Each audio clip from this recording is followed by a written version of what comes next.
मी 2 पाकिटं जी बदाम आणि काजू अशी प्रति बालाजीच्या बाहेरच्या साईडला एका माणसाकडनं परचेस केली 500 रुपयाला. आणि त्यांनी सांगितले अर्धा किलो काजू आहे आणि बदाम आहे. तर त्याच्यामुळे 500 रुपयाची 2 पाकिटं घेतली. तर ती आम्ही घरी येऊन फोडली. तर हे बघा किती छान पद्धतीने त्यांनी हे केलेलं आहे. ॲक्च्युली काजू एवढेच आहेत आणि त्याच्यामध्ये आतमध्ये आम्हाला ह्याच्या गोळ्या दिसल्या. कसल्या आपल्या लिमलेटच्या गोळ्या होत्या.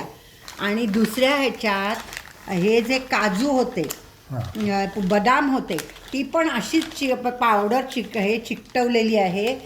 आणि त्याच्यामध्ये ह्या अशा गोळ्या मिळाल्या लाल. हे बघा असं. तर अशी फसवणूक इथे देवाच्या ठिकाणी होते. तर सगळ्यांनी सांभाळून राहावं आणि पॅकिंग फोडून घ्यावं.